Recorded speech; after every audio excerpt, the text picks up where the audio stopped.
Après qu'Aaron et ses fils soient devenus prêtres, le peuple d'Israël était rempli de joie. Dieu avait accepté leurs offrandes, et sa présence brillait parmi eux. Tout semblait paisible et sain dans le camp. Mais ensuite, quelque chose de très grave arriva et montra à tous combien il était important d'obéir complètement à Dieu.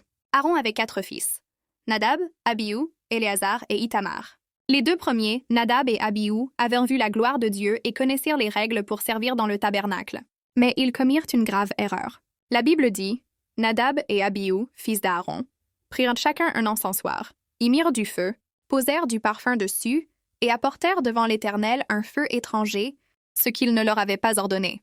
Lévitique 10:1. Cela veut dire qu'ils essayèrent d'adorer Dieu à leur propre manière.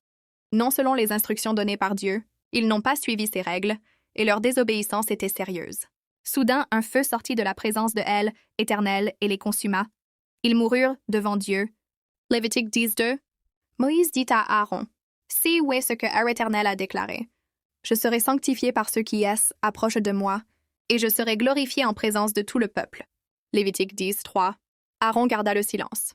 Il était très triste pour ses fils, mais il savait aussi que Dieu est saint et juste. C'était un jour très triste pour les Israélites. Le peuple comprit que servir Dieu n'était pas à prendre à la légère.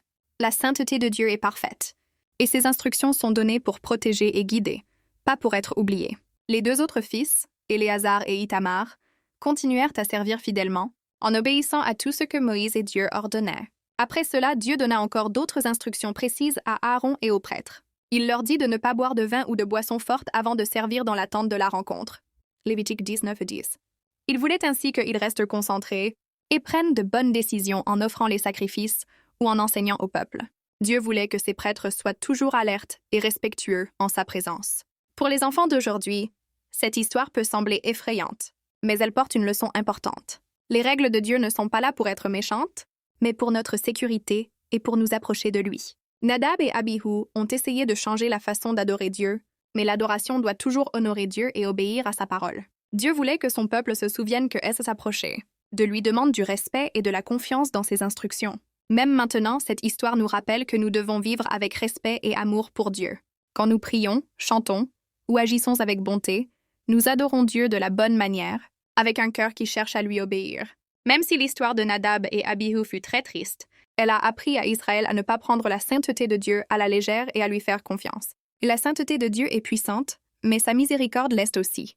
Plus tard, Dieu donnera encore à son peuple des moyens d'être pardonnés et rendus purs, pour les guider toujours plus près de lui et jamais les repousser.